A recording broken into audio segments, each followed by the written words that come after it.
Hi everyone, welcome to Module 6.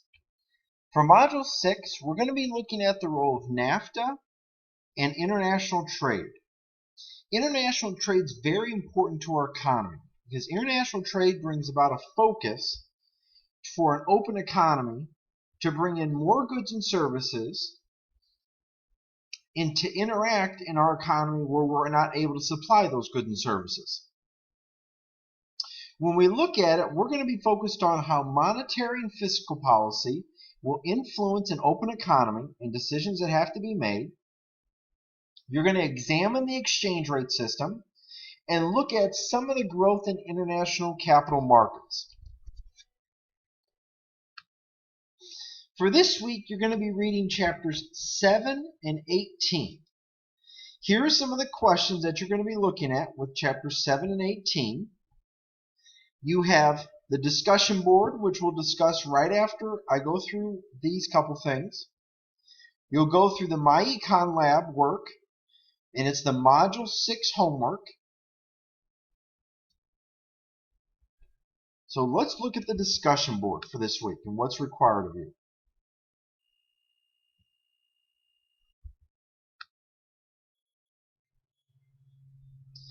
For the discussion board, David Ricardo was the first economist to elaborate the theory of comparative advantage in his book, On the Principles of Political Economy and Taxation.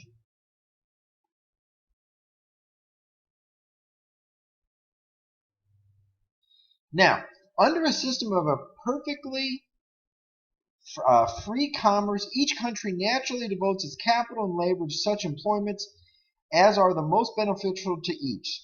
This pursuit of individual advantage is admirable.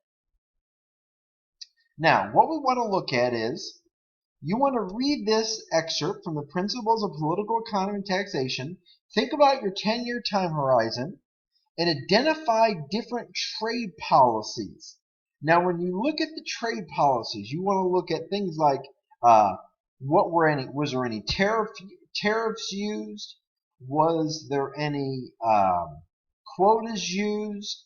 Was there any free trade agreements that were discussed? What were the main goods and services the United States traded back in those time periods? So when you look at those different time periods, you'll notice that the U.S. could have traded different things that we would focus on. So what are some of the things they traded?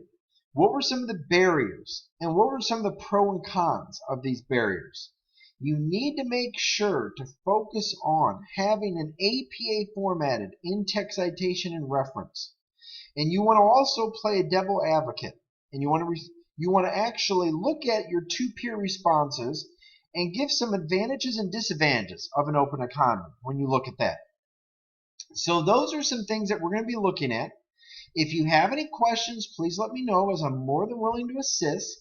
But your focus should be on the support in your 10-year time horizon, the use of subheadings to answer these particular questions, and analyzing using content from the chapters into your work. If you have any additional questions, please let me know, but I look forward to your effort this week.